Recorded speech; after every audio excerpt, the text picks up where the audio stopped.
Trick or treat. Just kidding. You're old. All this and more coming up on a Halloween This Week in Retro. High-resolution color graphics. This land of high technology.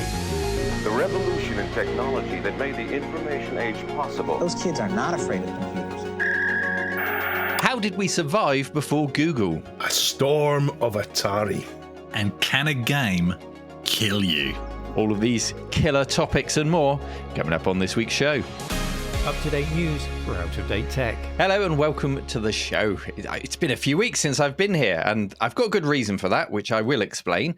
But we have a guest joining us today, a familiar face who's done himself, especially today, to look horrific for Halloween. Haven't you? Mark Fixes Stuff. Welcome. No, I haven't. This is how I usually look. What could you possibly mean? Dave, for the purpose of those listening on audio only, would you please describe Mark's face? Mark's face looks like Mark's face always looks like, except there's no colour in it. Yeah, you do look a bit trained. Are you, Mark, in the words of Holly Willoughby, are you okay? Are you? Are you okay? No, I'm not okay. I've got a rotten cold, but we'll be okay. We'll be okay. Well soon. We'll be okay. Thank you for coming on and fighting through the illness. Yes. So if you're impressed by Mark's professionalism, his YouTube channel is Mark Fixes Stuff, and you can go and follow him there. Now, why have I been away, and why am I going to be away for a couple of future episodes? I have mentioned this in other posts about, in particular, the charity calendar that we're doing, because it's sort of going towards a preschool that I've been helping as part of the process of becoming an adoptive parent. So I'm nearly a year into the process. And it just so happens that through October, I have to do a training course every week on the day that we normally film This Week in Retro. So I've been tied up doing that. There's a lot more to come. If you've been through the process, I'd love to hear from you, because it's nice to hear others' experiences. And if you've been through the process, you probably know that a large part of it is horror stories telling you about all the bad things that are going to happen and preparing you for that so you can hopefully have a good experience through the process. So share your good experiences with me, please. Show me the light at the end of the tunnel. So that's why I've been away, and I'll be in and out in the coming weeks, but I'm not going anywhere. Don't worry. It's for that reason. How have you guys been? Well, I've been all right. I wasn't so well last week. I don't remember recording last week's show, but I got away with it, I think. And I'm much better this week, and I've got loads of things to catch up on, so I'm quite eager to get into them as soon as we finish recording today. Fantastic. And Chris? Yeah, I've been good. On a Halloween note, I've been all the way through Fear and now going through Fear 2. And once again, I've put a nice scary picture on the screen behind me for those of you watching it on YouTube. Found the most horrific picture I could find on the internet. Yeah. What model is that? I think that's a 520 ST. Makes you shudder. Only on Halloween. Well, we better not keep Dave from doing the things he really wants to be doing. So let's go into this week's first story. My Halloween horror story this week is all about being old. Google has dominated many areas of the internet for years now. It's certainly in the case of the search engine, it's been nearly 25 years. And I'm sure some of our listeners cringe a little bit when they hear mainstream media use the catch-all term to Google something, when actually what they mean is just to search for something on the internet. Have you guys ever found yourself shouting at the radio when that happens? No, I like it. I'm happy with it. The same as hoovering up. I hoover up with my Bosch. Oh, yeah. I guess it's true. Maybe I need to give it 100 years like Hoover, and then I'll be comfortable with it. But it's highly likely that when they say they Googled something, they did actually use Google to search for something, such as the dominance of the search engine. So this story this week, submitted by Dr. Local over in Tech Radar, is the source of the story. It's a nice exercise in going back in time and considering what services we did use before Google pretty much took over the world. It does, of course, begin with search. So what did we all use before we searched for things with Google? Any suggestions before I go into what the story says? Yeah, what we did was we sat in the pub and we made things up, and nobody could tell it was a lie. That's so true. True. Yeah. That's right. The death of imagination came via the internet. So the article itself cites Alta Vista as being a popular search engine it states 1998, although Alta Vista did start up in 95 and then gained popularity in subsequent years. Now, I do remember using Alta Vista, and Alta Vista, its demise came when it was purchased by Yahoo in 2003. And this takes us back to an era of search engines I'm sure you all remember, with the likes of Ask Jeeves, of Yahoo themselves, and others, where you were presented with a search box, but also you had a whole chunk of categories below it to browse, like some kind of website directory. Do you remember doing that? And then it was the raw simplicity of Google with just a search box that made it really refreshing when it appeared.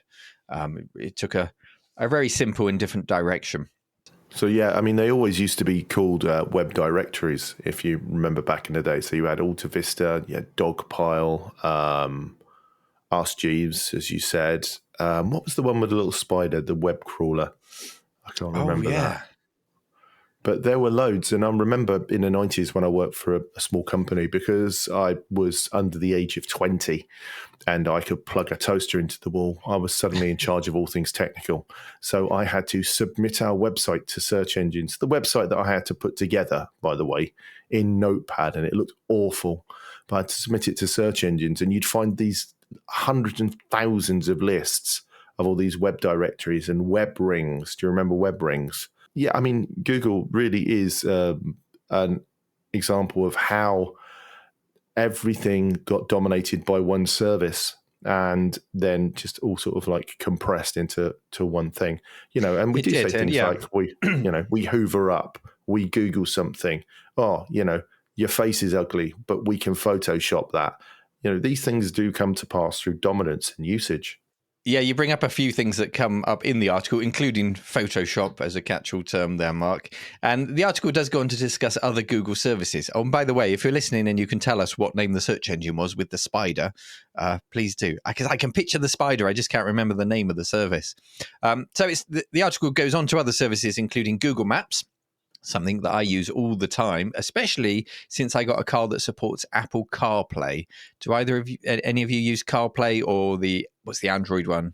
Android Auto or something like that? Auto, I have on hire cars, yeah. Yeah. So even Just though when my car starts, even though I've got a piddly old iPhone 8, it turns my car from having a pretty out of date and dumb sat-nav into using Google Maps for its sat-nav, which adapts according to live traffic. It updates, uses aggregated data from other users who are using the service, so it can tell you when things are getting slow, when roads are closed. It's brilliant. It's brilliant. It's a great service. But the example the article gives before Google Maps is a website called MapQuest. And it also then makes mention of a UK site called Multimap. Now, I have to admit, I didn't use either of those services. If I think of pre-Google Maps, I think of Autoroute. I don't think of those services. But maybe it's just because I'm in the sat-nav mindset rather than just the Atlas mindset. I don't know. I remember both of those, and I particularly remember things like going around roundabouts with multiple A4 printouts saying turn left onto this B road. Yeah, we did have in the job, we had the was it Autoroute, you said, with all the pins on the map for all of the customers that I had to visit. Yeah, it was equally dangerous. And people go, oh, you shouldn't change your radio now. You shouldn't operate your sat-nav now. Mate, I remember when I had a folder full of A4 pages that I was trying to read whilst going around roundabouts and trying not to get squashed by an articulated lorry. So, progress is real. Or a laptop with a GPS unit connected by a serial cable on the passenger seat, telling you where to go. Chris, you were bouncing up and down there. Well, that's what I was just thinking. Yeah, you had the GPS, the offline GPS is like TomTom as well, and Garmin to sort of bridge the gap between things like that were completely offline, like Autoroute, and the online, like Google Maps. So you had those as well.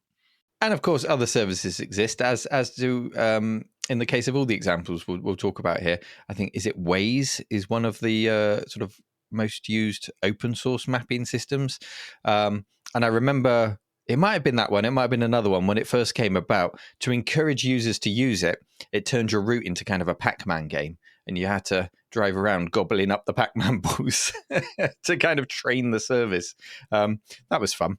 Anyway, it goes on to another service, YouTube, of course, a Google service. And before YouTube, which you may be listening to this show on right now, it suggests Real Player was the one to go to, which did have channels on. You could search within Real Player. There were often weird kind of Chinese channels in there.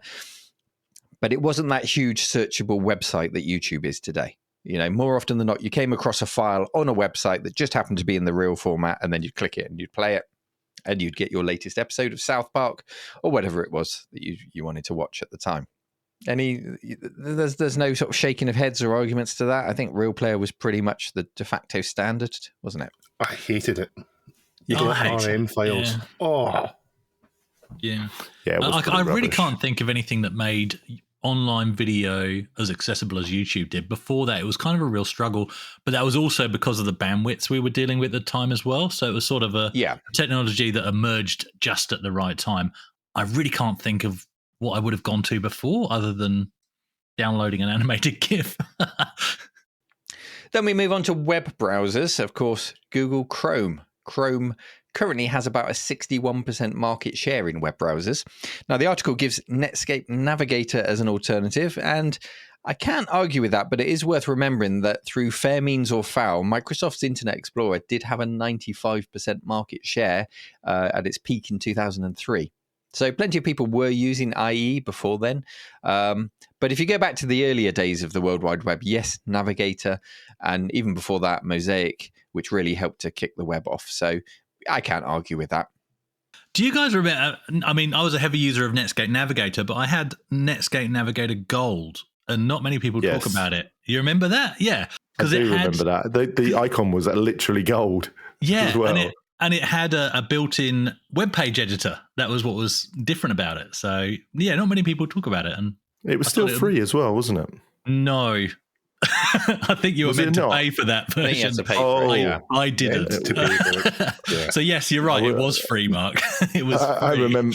I remember paying for it, he says, quickly. Yeah. The final two services that exist in this article are file sharing services. So before Google Drive, and, Google Drive is out there. I don't think it has the dominance in the market compared to some of its other services. There are plenty of other online storage systems, but, it's part of the Google ecosystem. And I think this is probably the article's weakest suggestion because it suggests as an alternative to Google Drive, CompuServe or CompuNet. Now, I really consider these to be service providers first and foremost. It got you connected up to the service. Perhaps you got a bit of free storage somewhere with them. It wouldn't have been in the gigabytes, it would have been a tiny amount of storage. And I think it's more likely going way back 25 years or more that you would have hosted storage yourself somewhere as an FTP server.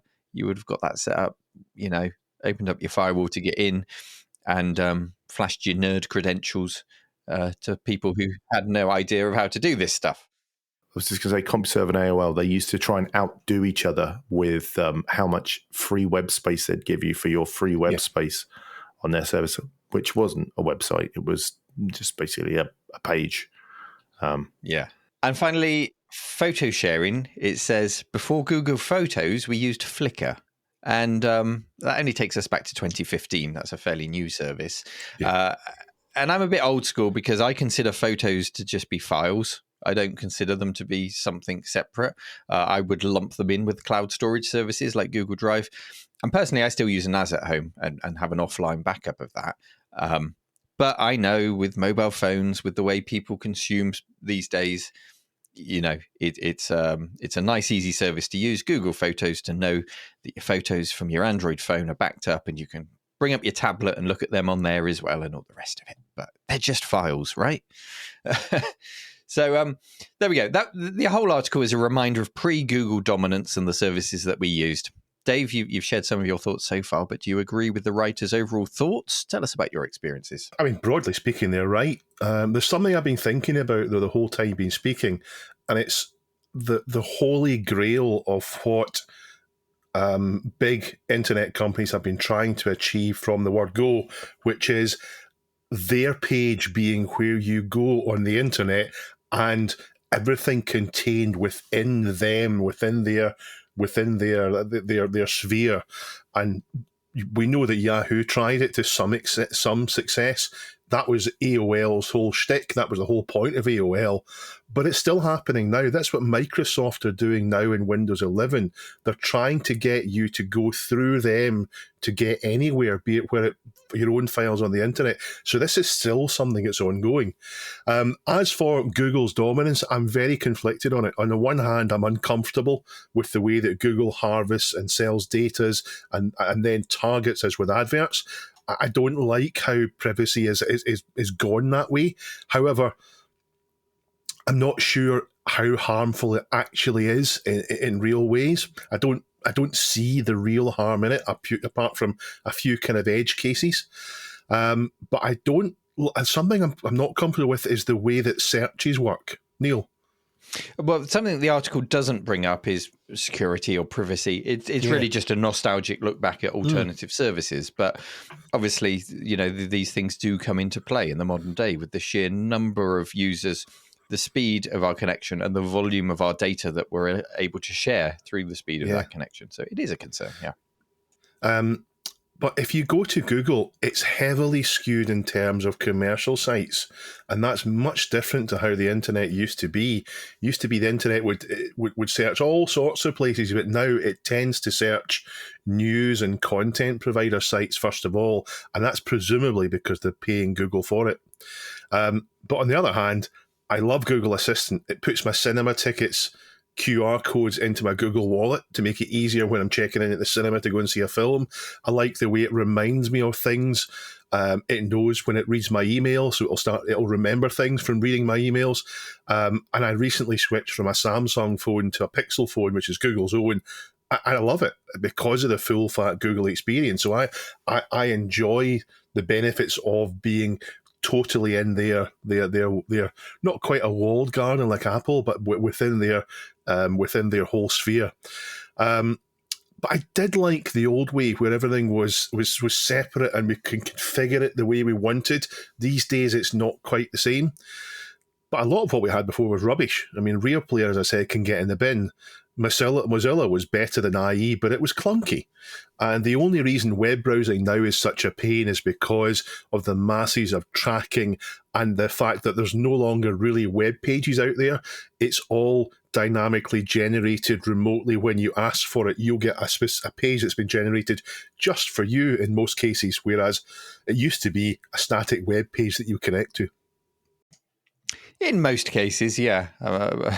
My own website is very static, the Retro Collective. Although, in fact, the RMC Retro website does dynamically update with the latest video release and shoves it in there, and I don't have to do anything. So, yeah, very true. There's not that personal touch to make that happen.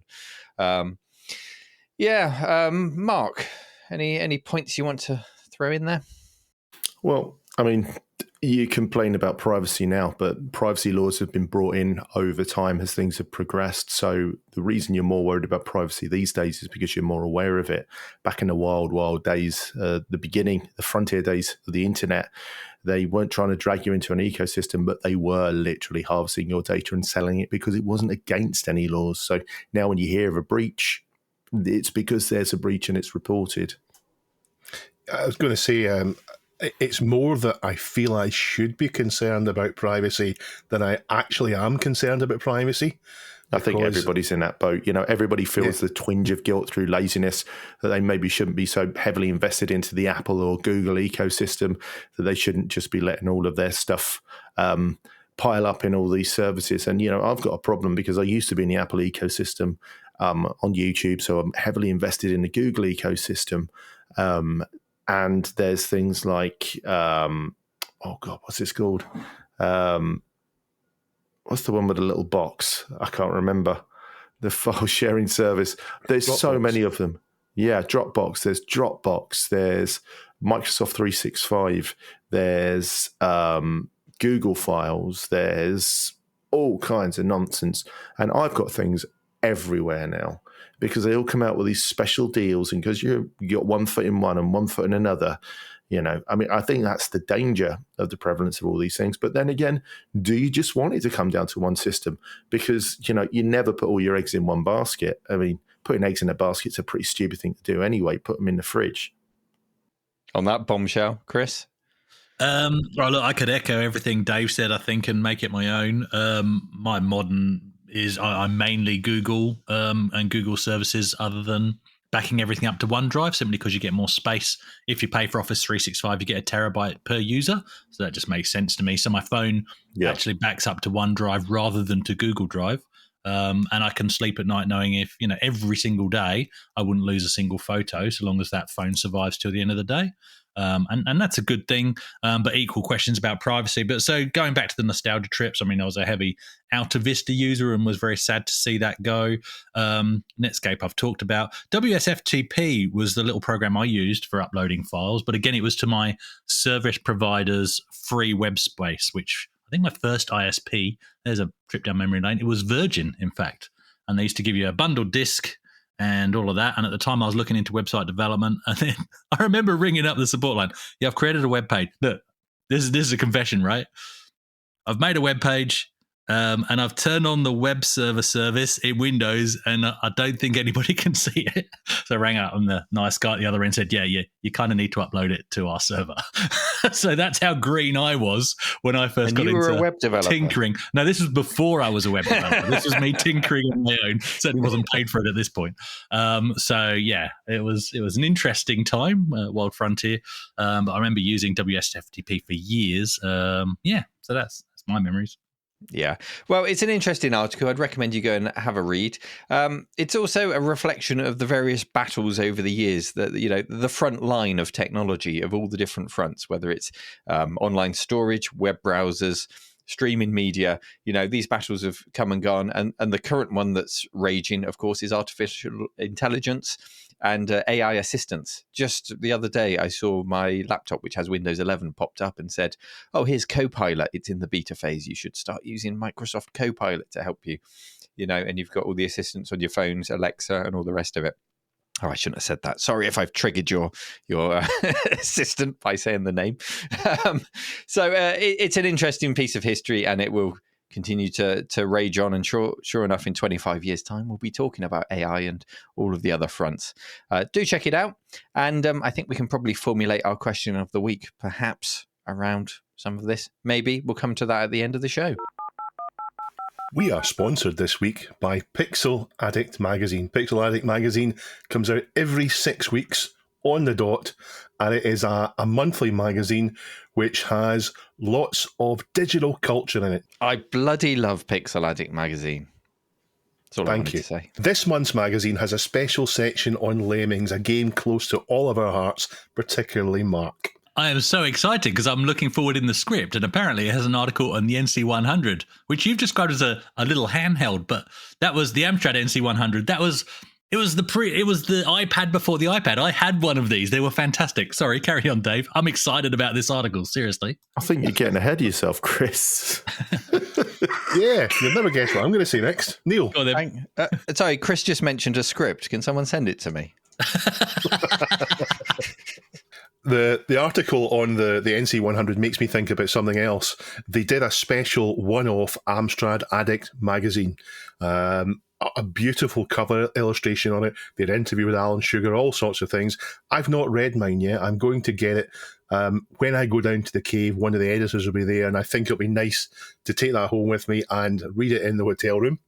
But they've turned the amazing cover illustration into a poster, and you have the option to have it with or without the text overlay. It's A2, so it's quite big. It's 16.5 inches by 23.5 inches in old money. And it's a nice borderless print too. You can get that on the Pixel Addict website, where you can also sign up to get the PDFs for the magazine, or you can get it delivered to you worldwide, or you can even find it in your local butcher's shop. Pixel.addict.media. Thank you very much for sponsoring us. Thank you, Pixel Addict. As retro fans, we all enjoy playing our old games, our old systems. Real hardware is great. It gets us closer to the experience. In my opinion, real hardware is miles better. However, our tastes and what we're used to have changed over the years. Struggling with 10 frames a second on Doom was fine back then, but these days, count me out, I'll take 60 frames a second if you can. And struggling with 2 or 3 frames a second in Driller or Castle Master is unpleasant now and unbearable, but 35 years ago we would do it. Emulation has an advantage here. Most emulators allow you to increase the speed of the emulation, and if the game was originally made to work on different speeds, or you've got a version that's fixed to work in this way, you'll get much higher frames a second and smoother gameplay. Mostly PC games work this way, particularly if from the 90s onwards they work that way. Just great with a faster CPU. Do you know the cheapest way to increase frame rates? Is you blink. Just like blink at the screen really quickly. There you go. And then you'll get at least another 10 frames per second out of Driller. That's what I learned as a kid. Really? I'll need to try that. That sounds like nonsense. But yeah, PC games work great, but not so much with Atari ST games until the TT, the Mega STE, and the Falcon came around. The original Atari ST, the STFM, the STE all ran at 8 megahertz and no faster. So because all these machines ran at the same speed, there wasn't so much of a call to make the games run better on faster processors. Well, that was until people started modifying them. And many of you will heard of WHD load games on the Amiga, which are a way of packaging up the games with compatibility fixes, and in some cases, a sort of a virtual machine to run them for compatibility purposes with different versions of the operating system. And at the same time, people often modify the games to run at different speeds if you're using the accelerator. I don't think it's really a virtual machine, is it? It just sort of changes the kickstart where needed, doesn't it? Yeah, it kind of loads Kickstart and then loads the game within that Kickstart, so it's kind of a sandbox type thing for the game to run in. I think it's just replacing Kickstart. It's not partitioning the hardware in any way like a VM. So I'm being pedantic because I know people listening might pick you up on that. Okay.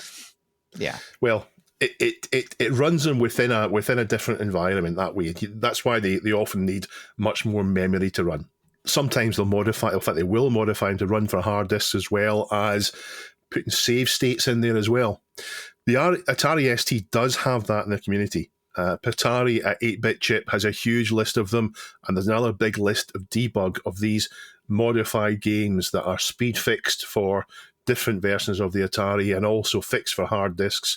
And sometimes they even have bugs that are in the original game fixed. So why am I telling you this? I'm telling you because the PiStorm works on the Atari STE now, and thanks to a submission from G7VFY of a video from BW's TechnoShed, I now know a little bit about it. So the PiStorm is an accelerator that came out. It's mostly used in the Amiga, and it connects a Raspberry Pi to the Amiga, and the Raspberry Pi is emulating a Motorola 68000 CPU running much faster than the stock one. And it's a cheap way of doing an accelerator. If you look at the cost of a 68060, the 060 tends to be the one that everyone really wants to have. Very expensive. You're talking a few £100 to get that running, whereas the PiStorm is much cheaper. Originally, it didn't work on the ST because of bus arbitration and bus errors. I don't really understand that. The developers did manage to get past that, and by the end of 2022, they had it working, but it wasn't quite fast enough. And then a guy called Steve Bradford got involved, and for the past 9 months, he's been working on it, and it now works on a Pi 3, and it now works well, and it's exciting time for the ST because the ST's time with the PiStorm is coming. So what do you guys think? Do you think real hardware accelerators are better than a Pi, or is a Pi okay? Which games do you think would benefit most from acceleration, and are there any you would like to revisit with smooth FPS? Well, I think it's lovely that they've downgraded the PiStorm to work with an ST. It's nice to have real hardware. It's nice to have real hardware. I'm joking, of course. It's nice to have real hardware if it's accessible and if it's affordable. Generally, we've learned that it isn't, especially if you're talking about, period correct legacy hardware. Going back and buying those old accelerators, they're very expensive. So the PiStorm bridges that gap wonderfully. I've used it on an Amiga. And you can use it to offer as much or as little assistance as you really want. So, for example, you can just set it to be a stock 68,000 CPU and nothing else. That's it. You're not going to see an improvement. But then you can crank it up to be a faster CPU, to be a virtual hard disk, to give you more RAM. And it does that well enough for most people to be entirely happy with that for the price they paid. And it's important to remember that for the price they paid. It's a wonderful performance increase per pound. I know I was completely happy with it. Now, the ST is a little bit different in that it does have an IDE controller built in as standard, unlike the Amiga 500. So it's very easy to just add an SD card-based hard drive to an ST or certain ST models. Dave? No, it doesn't. No? SCSI. It has a sort of almost a SCSI thing in the ST. Yeah. It's only the... Sorry, not IDE, but it has a hard disk controller. So in the example of the ST that I have, I just put is it an Ultra Satan in the back of it? Ultra Satan, which is the coolest name ever. So plug that in, put an SD card in, and you're right. I didn't need to put anything inside the ST because it has a controller in there. Mark? Well, what's the point, really? I mean, if we're in this for nostalgia and playing the games from our youth and seeing those games, how we played them in our youth, then, I mean, it's a great electronics project, right? But what's the point? You're changing the experience. Convenience, Mark. So in the case of the ST... So I'll just finish this point. In the case of the ST, so in the case of the ST, it has the hard drive controller. And then I'm assuming the PiStorm, you can add RAM through it and it will give you the extra poke. Now, the reason you want the extras is so that you can have the convenience of, in the case of the Amiga, using something like WHD load. So you've got the overheads covered to be able to launch the game in the first place. You don't have to set the accelerator to be anything faster than a 68,000. You could keep it at exactly the same speed and just have the convenience of a nice cheap hard disk controller to be able to load the games without using floppies and to have the RAM to cover the overhead. So you can do that. And the nice thing is you can do it on the fly. You can set the Pi to be wireless. You can open up your laptop and you can say, change that to a different virtual hard disk file with my applications on. Change it to the one with my games on. So it's very, very convenient. Yeah, that's not what they're selling it on, though, is it? Are they not? You know, no, not really. I mean, it's not going to be buy a PiStorm, then you won't need a memory increase. It's like, buy this and everything will run faster. You can pretend that games run slow. I guess the name would insinuate that it's a Storm. There's a lot of speed, but I don't think they're selling it as here's the fastest thing you can buy. It's here's the best price to performance to convenience balance that you can find for your system. I just thought I'd use it up a bit by playing the Devil's Avocado, the Ultra Satan's Avocado. You're playing the Ultra Satan. I get Mark's point. And I think there's a balance to be made.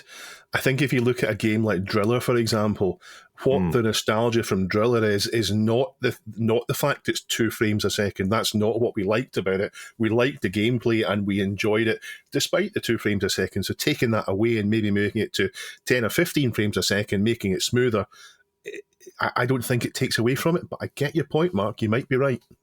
Joking aside, though, with Driller, you could make it go faster anyway, not with blinking, Neil. You just had to face the nearest. You just had to face the nearest wall. No, you had to face the nearest wall, and then the frame rate would speed up because there was less to render. Yeah. Mark, go on then. Carry on with your Devil's Avocado. No, Ultra Satan's Avocado. I mean, don't get me wrong, it's clever and it's a nice electronics project, but I always wonder a little bit whether, are we operating on nostalgia or do we want the old games to run faster? In which case, do we need the electronics project when we can stick it on a multi-core emulated systems and not have I appreciate, there's no point to any of what we do. Let's be honest, guys. I mean, it's the Halloween episode. Let's reveal the horror. Everything we do is pointless. We might as well all just go home, throw everything into a pile, set fire to it. I know that happened to me. And hang on. Was that a confession? I said that happened to me. Did you set fire to it? No. Awesome. What happened was Neil was visiting that day, and he was jealous of my massive units. And no, I mean, at the end of the day, seriously, it's clever, but just because you can doesn't mean you should. You can stick a V8 engine in a Mini. Is it still a Mini? But this is what we call a hobby. So Yeah. it doesn't matter. Does it? You shouldn't knock people for trying. I'm not knocking people. I'm asking whether it takes away from the original experience. It's definitely a subjective thing. Definitely subjective. It's not objective. I actually hear where Mark's coming from, and it's not really playing devil's advocate. And I appreciate both. What I've come to learn is that the hobby is not the same for all of us. And for myself, it is a nostalgia trip. So that's why I totally hear what you're saying there, Mark. But for others, the hobby is tinkering and seeing how fast can they make things run and what can they get to run on machines that we were told time and time again couldn't run on those machines. Doom on an Amiga. So it's interesting from that perspective as well. Everybody's coming from a different angle. And we should point out that the acceleration that's on offer is acceleration that was available back in the day. This isn't running at ludicrous speed. This is just trying to match the 030, 040, 060 options that were available at a cheaper price point. So you have that experience of being able to try things that you maybe saw in a magazine back in the day and couldn't afford, and now you can try it out at an affordable price. Oh, there is that, yeah. I'm excited to see that this is coming to the ST because, in all honesty, I assumed it already was, or an equivalent. I just assumed there was some alternate universe of ST users that I was just not aware of what they were doing, but they would have an equivalent of what the Amiga's got. So it's only fair that this kind of stuff jumps the gap and goes over to the ST. That's not a problem at all. And I'm not a snob about PiStorm, which is it's a level of software emulation rather than, the true accelerators. Did I just use the word true accelerators? I think I did. But like an actual 060 or even an FPGA solution, it's not quite the same as that, but I'm not snobby about it. And obviously the price point is the deciding factor here for some people. And in all honesty, it kind of makes sense because for me, I would love an 060. I've got an 030 in my A1200, and that's okay. That's great. That runs at 48 megahertz. I would love an 060 only so that I could play Alien Breed 3D 2 at a decent frame rate. That's a lot of money to play one game. Game. So actually a PiStorm makes a lot more sense. For me, though, because I don't like pulling things out of machines and installing different things. That's not why I'm in the hobby. I like them to just work. If it works, don't touch it. That's when I actually jump to a PC emulator. So if I want to play Alien Breed 3D 2 at a decent frame rate, I'll use Amiga Forever on my PC. But that's my personal choice. But in all of this, and this is where the ST community has an opportunity to do it right, just be aware that there is a smoother versus faster. And I know Neil's familiar with this, in that some games run faster, they don't run smoother. And that actually breaks the game in a lot of cases. So you need to make sure the game is written or rewritten to make use of the acceleration correctly. Yeah, for me, the speed is generally about the loading speed rather than the game speed. I want to feel that authentic, nostalgic experience that Mark talks about. I just want to get to it quicker. And that's where what these things offer. I'd love to just see the faces of some of the original developers, seeing their programs that they put together, like Stunt Car Racer, for example, and then see it running faster. I think that'd be interesting just for them to see that original work, probably running how they imagined it when they were trying to eke out every frame rate. But that might just be me. So it's not quite ready for mass market, but it's getting there. They've got over the big hurdles that they had on the way. It's going to be coming soon. And it took me by surprise. I didn't know that this was getting there. I knew it existed for the ST and people were working on it, but I'm now watching it with a lot of interest. My own ST is a Mega STE, and it, unlike most STs, also has the option to run at 16 megahertz, so it already has that acceleration built in. So it's a bit nicer to use than the standard 8, but this might, of course, be even better. This might be, I don't know, the equivalent of 60, 80 megahertz on the normal thing, so it might be even better.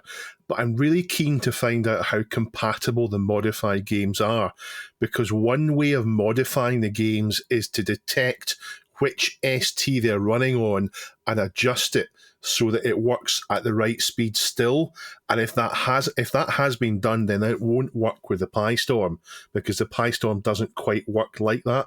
So I don't know how they'll be. I don't know if games will run properly where games like Corporation or Stunt Car Race, or games that really do benefit from it, whether they will work properly on the PiStorm ST. I don't know yet. I'm excited to find out. I'm also wondering if this will open the door for more accelerators on the ST. I know that Stephen's got his Terrible Fire, which works on the ST. I don't know if the work they're doing here will knock down barriers that are there already. So it's all very interesting, but it's not yet ready. You can't buy it quite yet. You can't buy something ready to go quite yet.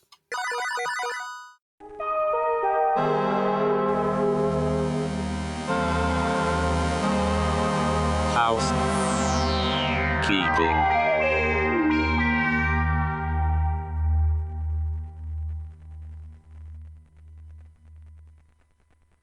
Chris, you wanted to do something hostile. You noted this, so I'll give you the pleasure of doing it.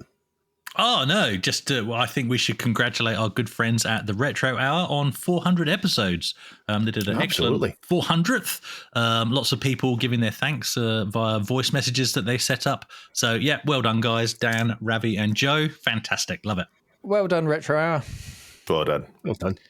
A few weeks ago, we had Lee from More Fun Making It on, and the star of his auction event, remember the great big live stream that he had, was the Mectrum made by Lee Smith. The Mectrum is a replacement shell for the original Sinclair Spectrums that has a mechanical keyboard built in. It's 3D printed, but it looks amazing. He has decided to do a new run of those, possibly because of the attention it got thanks to that event. And he's now doing them for a reduced price of 80 quid. And I'm going to get one. The link is in the show notes. Now, from Mike Daly, he said, watching this week's episode, the stuff about the original PSX, the PlayStation, being the best CD player ever is utter tosh. The laser in the original PSX was terrible and had huge overheating and warping problems. Your loading code had to deal with multiple tries as it would error over and over. So you'll get the same thing in audio discs. Well, I wouldn't want to argue with Mike on that because he's the expert. So there you go. That's a definitive thing on it. All that stuff about audiophiles using a PlayStation, it's all nonsense. Mike said so. I would just point out that so long as the PlayStation had a big enough buffer to reread ahead to get that audio, you're still getting the audio at the same quality, aren't you? Whether or not that is audio file quality coming out of the PlayStation, I know that's the big debate that was going on with that story. But the laser itself isn't going to affect the quality of the audio coming out, is it, Mark? No, I mean, it's not about the quality of the laser physically moving along the laser sled. And everything Mike says is right, which is unusual for Mike because he created Lemmings. But, and it's a massive but, I have a massive but, and I want everyone to listen to my but right now. The reason that people really stan the original PlayStation, the one with the phono ports on the back, wasn't because of the laser quality, and the buffer does come into play, so you're right there, Neil. It's because the digital to audio processing section was a chip that they took from some of their high-end CD players. And there is a little bit of over-egging the pudding here because it's one of those things everybody goes, oh, lovely. Oh, it sounds so great. There's a degree of the emperor's new clothes going on there. But retries shouldn't really affect an audio CD if you've got enough audio buffer. But you can test it yourself. If you've got one of those CD players, pick it up and give it a wobble. Boomer Shooters has created a talking point. Quite a few people unhappy with the term, and I've got a confession to make. When I first heard the term boomer shooter, I didn't understand what it meant, and I made a guess. And my guess was it was because lots of them use shotguns and there were lots of booms in them compared to modern shooters, which are more kind of rifles and machine guns. So I'm an idiot. Okay, boomer. Yeah. Well, that's why That's why I liked boomer shooters as a description. I thought, oh yeah, because that's what they're all about. And then afterwards, when I found out it was a little dig from younger people calling us all boomers, when in fact they should really be called Gen X shooters. Guys, what do you think, Gen X or boomer shooter? I know when I first heard the term, it kind of stuck because I was like, oh, I'm not a boomer, but I was playing these games. This is my generation. So you've misgenerationed it. But also, I just hate anything that involves putting generations into boxes and saying, well, this applies to you and this applies to you. There's absolutely no need for it, especially in gaming. So I hate the term. No, I think we should kill boomer shooters. We should just refer to them as classic FPS.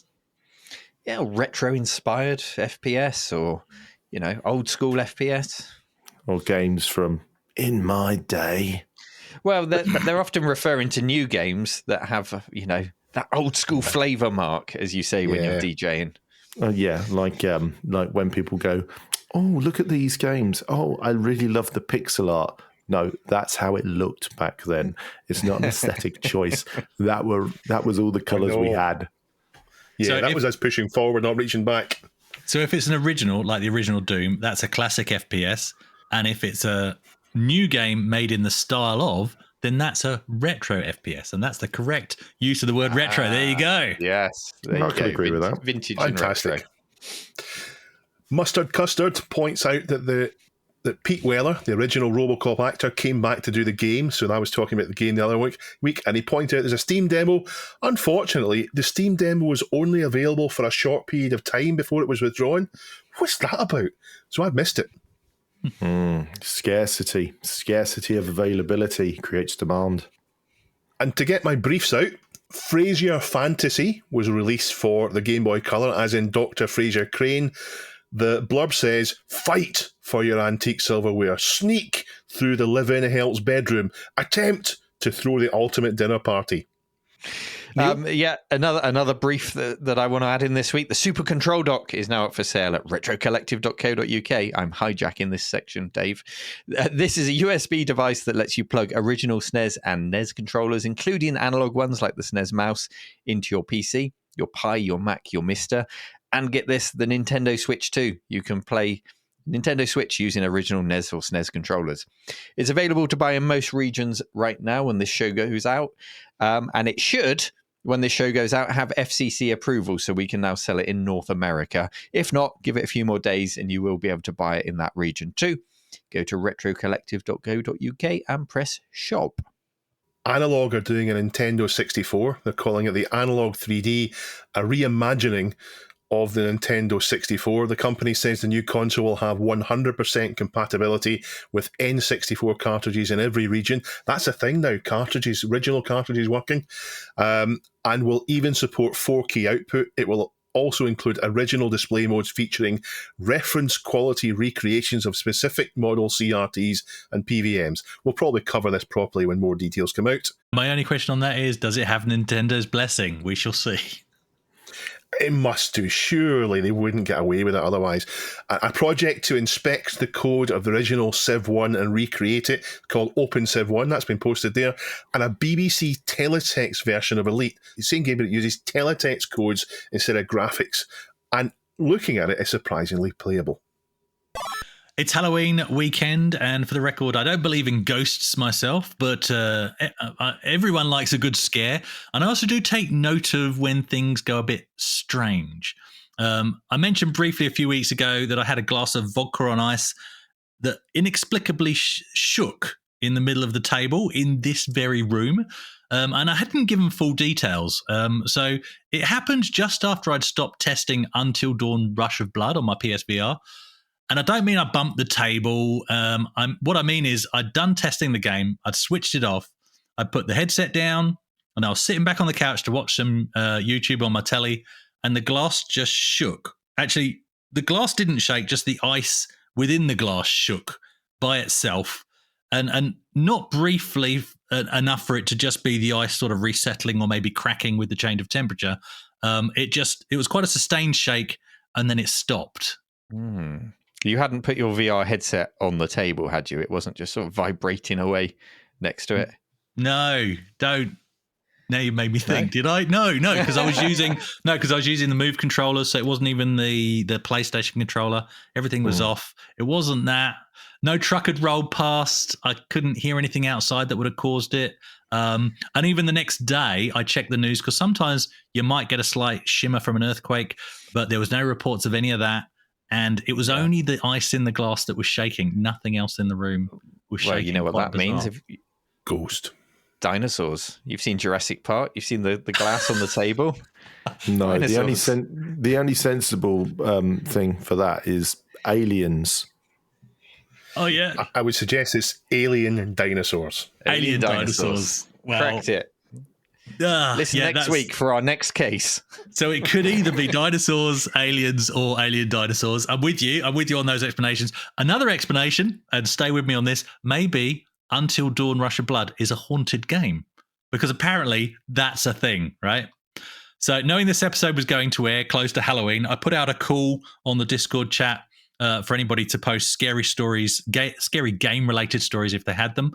Bajako6502 came to the party with an older link, but it still checks out. It's to a video by What Culture Gaming titled 9 Genuinely Haunted Video Games That You Won't Believe. And they're right. I don't. But it's a bit of fun. And as they say in the start of the video, just play along. So it's a short but entertaining video, and it's hosted by the lovely Ash Millman and details such creepy gaming-related stories as the shadow people of Hell Valley haunting the code of Super Mario Galaxy 2, Taboo the Sixth Sense on the NES predicting several players' deaths with tarot readings, Ben, this one's an interesting one. So allegedly a cartridge of Legend of Zelda was sold after the original owner had sadly died. The original child owner had sadly died. And when the new owner deleted his save file, weird things started happening in the game and weird messages started appearing in the game that shouldn't be there, according to the legend. Pale Luna, which is a text-based adventure game that apparently contained coordinates within the code that led to the discovery of a severed head in real life in California. Yep, it is Halloween. And music frequencies in Pokemon games leading to deaths to a point that the music was apparently changed in later versions. What? And I know. Why wouldn't they recall the original cartridges then? If maybe because it's not true. It's definitely not our fault, but just in case, we're going to change the music. And also Berserk. So on the Atari 2600, I think the Berserk game, high scores leading to sudden deaths of players by a heart attack. And a few other stories, including the myths around the Polybus game cabinet and stuff like that, which you've probably heard about before. I think the most freaked out I've ever been with a game, well, the game world crossing into the real world was, actually it was kind of the reverse, right? So I was playing Doom VFR in VR, and one of my cats walked into the room. Obviously, I can't see my real room. I'm seeing what's going on in Doom, and suddenly there's a cat in the room making noises. And it was the most bizarre feeling because I ended up kneeling down in the middle of hell, stroking an invisible cat. It wasn't scary, but it was quite a bizarre experience. One of my earliest VR experiences in terms of modern VR, and it was really, really weird. A very odd crossover. So, guys, have you been genuinely freaked out by a game or by a game seemingly affecting real life? Dave? So, I thought I'll not go down the road of scary games like Aliens and so on, and I'll think about something that did really happen, and it doesn't really make sense now, but it did for a preteen Dave sitting alone playing with what at the time for me was a scary game. It was the text adventure Lord of the Rings Part 1, and a great deal of the gameplay is set around travelling while not getting caught by the Black Riders. So there's lots of suspense feeling in it. You're trying to creep around and get all the way to Rivendell before you get caught by them. And seemingly randomly, if I'd been playing for a while, in capital letters, the word would appear, and that would be the end of my game. The computer would crash. That would be the end of it. And I didn't know what it meant. Was it meaning doom, as in the sound of the drums from Moria? Well, clearly no, it wasn't. It was meaning out of memory. And the game must have had a memory hole. But it did genuinely scare me, because what did I know at 12-year-old, what did I know about out of memory and game errors and so on? It just felt as if something had caught up to the game, and that was it. That's hilarious. Boom. Well, for me, I mean, you touched on the suspense of being chased down by something. So 3D Monster Maze on the ZX81, that had a real feeling of something behind you at any given time. And it felt real. It felt epic and expansive back then. There was also the same kind of feeling in a game on the ZX Spectrum called Skull, where you'd go through all these mazes, these giant skulls with gems for eyes would come after you, and you had to get a crucifix to kill them, and you'd fall down ladders and go to it. Absolutely brilliant. But the thing that I remember particularly made me jump was in Resident Evil 1, and I had my lovely 32-inch CRT, my PlayStation 1, headphones on, audiophile model, Mike Daly, and and I was walking down the corridor, and there's a big plate glass window, and these Rottweilers jumped through, and I was sat in the dark playing out. I absolutely jumped out of my skin to the point where I dropped the controller. It made me jump. But I mean, for real scary stuff, I don't know if any of you had a PS4, but there was a demo that came out called PT by Hideo Kojima, and he released this through a sort of a pseudonym studio called 7780 Studio, and it was basically going down this corridor, and as you went down the corridor, things would change. So there was a crying baby. You'd go into a room, and there was a nasty thing in the sink. And as you went round and you were solving the puzzles, you'd redo this loop, and up to a point where this apparition, I think it was called Lisa, would like come at you. And if she caught you, you were dead. And you'd start again. Yeah. And coming back again to that sort of like forced scarcity thing, when Hideo Kojima had a falling out with Konami, the demo just disappeared. It completely disappeared. You can't download it anymore. So it's built up this kind of urban legend around it, which is really wonderful. And people have remade it. People have hacked the code and found out that, like, when you pick up the flashlight, for example, the ghost is always behind you, so it's literally tethered to your player model, and you can see it. They've also realised that the player model was Norman Reedus the whole way through, and of course Norman Reedus then went on to work with Hideo Kojima in Death Stranding. So that is a real example of it crossing over into the real world, and the lack of scarcity has kind of added to its legend, almost become a bit urban legendy. There were no instructions; you just went and you did it, and it was a wonderful experience. And the last thing I'll very quickly talk about, because that would throw up things like, and I think I'm safe that there's no spoilers here, because you can't get it anymore, but it would do things like exception faults that were fake and bring down the fourth wall for you. And I think Mr. Chris has something to say about this. Well, yeah, no, because I didn't recognize it by the title, but one of my nephews on my wife's side, he went on about this game, and he said, I have to come round, we'll do a video about it, because this game is meant to be so scary. So we played, well, I was about to say play through it. We didn't get through it, but we played it. It didn't freak me out as much. I quite enjoyed the experience. But the interesting thing is, we tried to make this video about it, and we've done heaps of videos together. He knows how to use his phone. I know how to use microphone. This is all done on his phone. And he messaged me later and he goes, I don't know what's happened, but all the video is corrupt. And that in itself was like really freaky. So we tried to make a video about it and we couldn't. But yeah, it was a fantastic game. Loved it. And that's beautiful. It sort of adds to that little legend. The last thing I'll talk about very quickly when it comes to breaking a fourth wall, one that actually really caught me out a couple of times. There's a game on the GameCube called Eternal Darkness, Sanity's Requiem. And it's kind of steeped in Lovecraftian lore, Cthulhu mythos, all that. But as you play, you go through these sections and you play these different characters. And I won't do any spoilers here, but there are some fourth wall breaks, for example, where you do get things that seemingly happen. And I'll tell you this one because it won't catch you out anymore, because many people won't be playing on the CRT. But you're playing the game, and all of a sudden, your TV changes over to the AV channel, or you're listening to the music, and all of a sudden the volume will turn down with the green bars. And I quite literally was yelling at my my better half. You're sitting on the bloody remote. You're sitting on the bloody remote. I'm going to die. I'm going to die. And it was only afterwards I realised that these weren't actually the controls for my TV. And it had broken the fourth wall and convinced me that this was happening. Because there's a thing called a sanity meter as you take damage or see crazy things.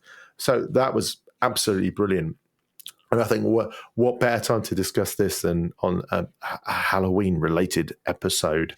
So I absolutely love that. What about you, Neil? I actively steer myself away from games that are known to be scary. I have friends who like to Twitch stream scary games specifically, and they're just not for me because I don't like the experience of being scared. It's not what I go for. I mean, I used a ZX Spectrum once. Does that count?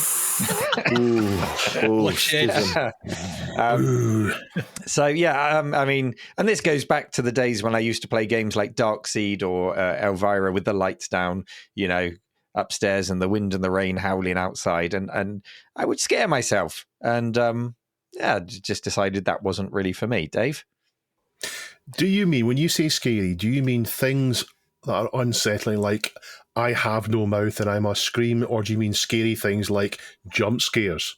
I mean sort of horror jump scares. I don't mind suspense and thrillers and that sort of stuff. It's just the out and out. There's a thing coming at you with a massive blade and it's going to butcher you and run away and all of that stuff. But if it's considered a good game, like I'm listening to Mark describe some of those things there, and it does make me want to try them out just for a different video gaming experience, because that's another thing we're always striving for, isn't it? Trying something that breaks the mold of the genres that have been done inside out. So the only thing that I can think of where computing crosses over into the real world goes back to when I used to dial into BBS boards.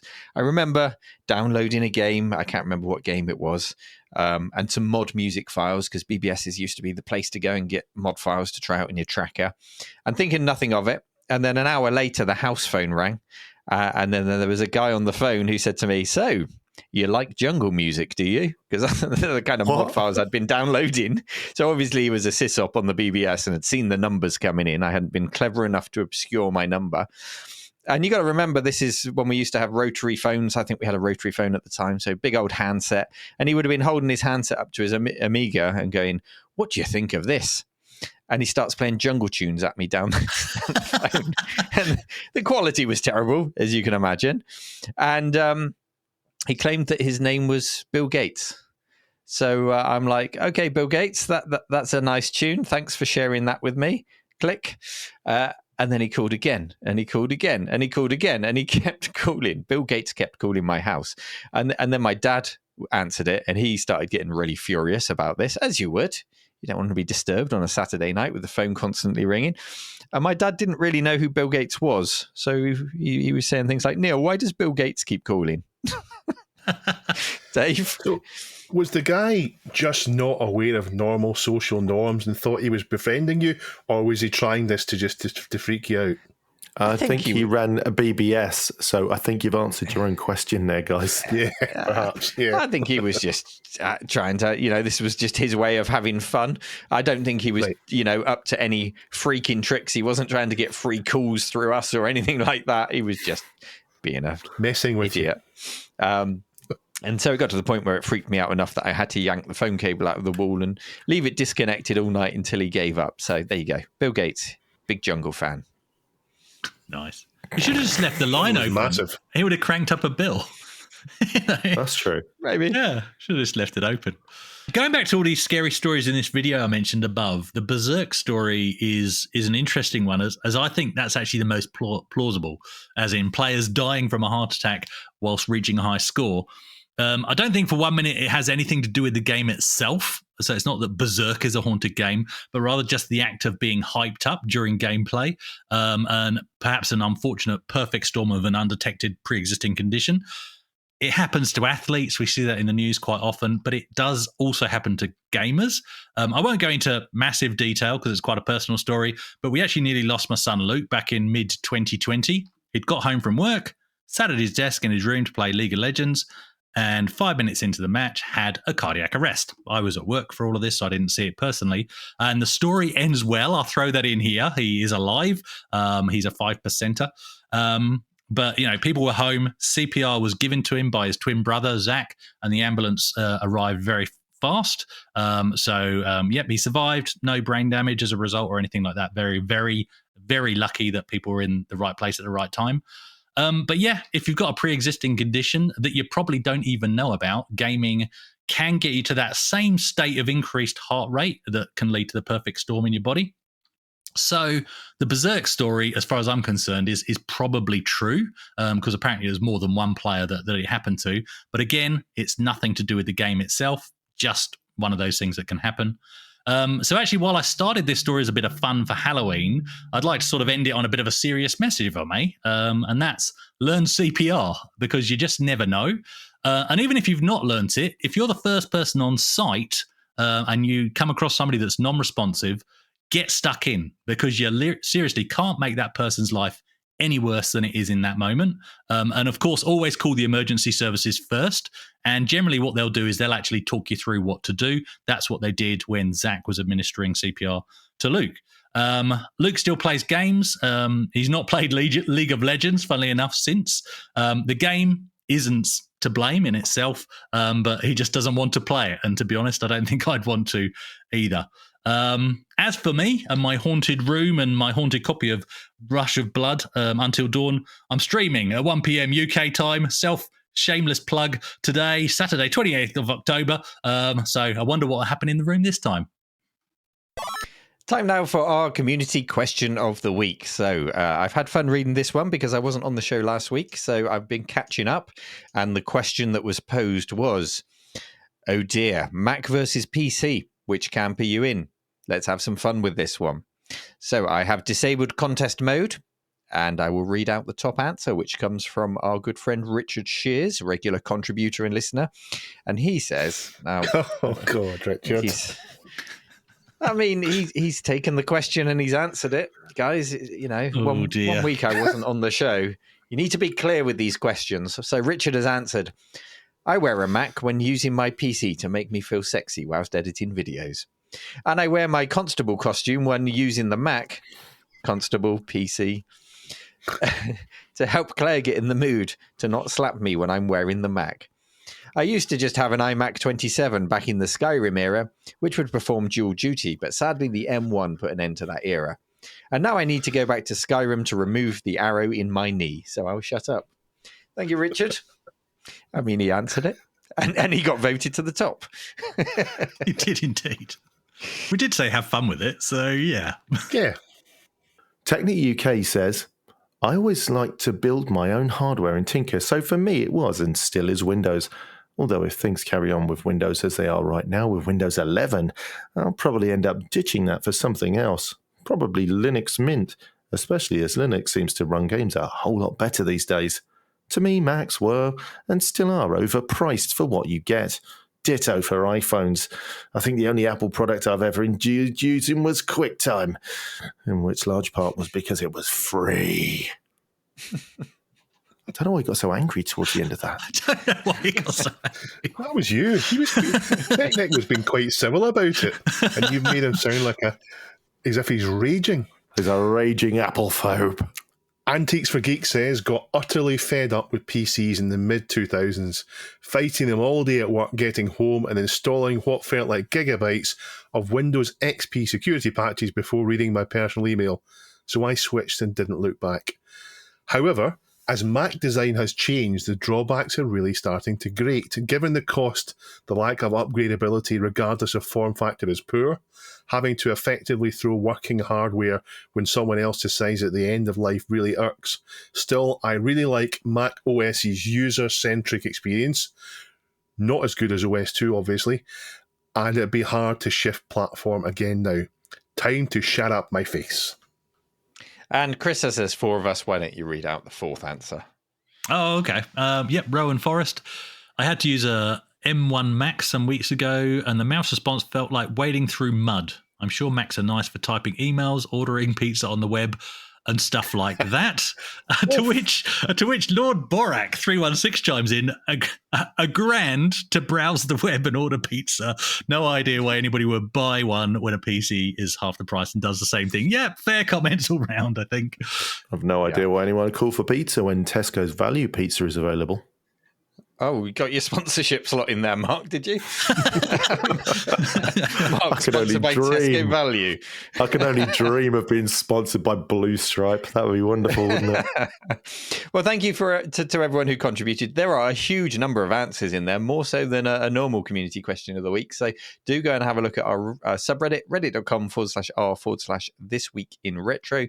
Have a scroll through the answers and take part in this week's question of the week, which is, I think we are going to go with a Halloween-themed question. So quite simply, what gaming experience freaked you out? And I'm going to extend this to computing experience like I had. Mine wasn't a gaming experience. So, maybe you got freaked out by Excel.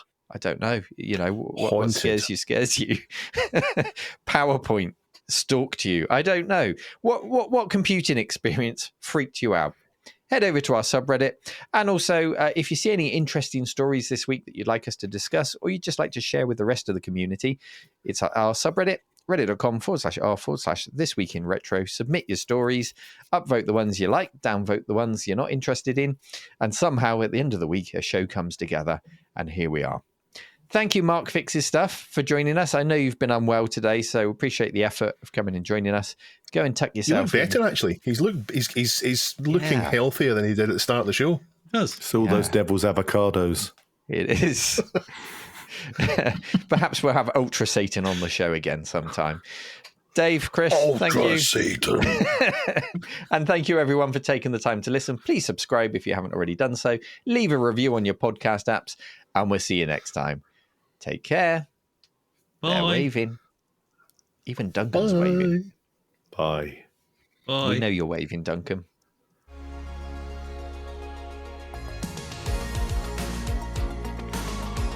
This Week in Retro was presented by Neil from RMC The Cave, Chris from 005 AGIMA, and Dave. It was produced by me, Duncan Styles. The podcast version of the show is available through your favourite podcaster, including Apple Podcasts and Spotify, and the video version is available on the This Week in Retro YouTube channel.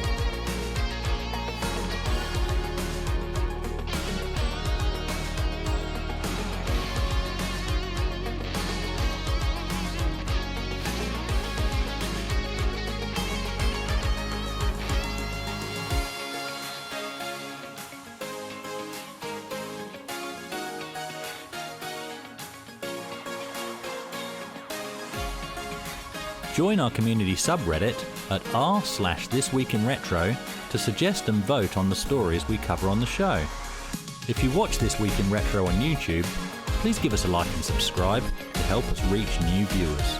If you enjoy our show and would like to support it, then please check out the link to our Patreon page in the show notes or description. Thank you for listening, and we'll see you next time for more up-to-date news for out-of-date tech.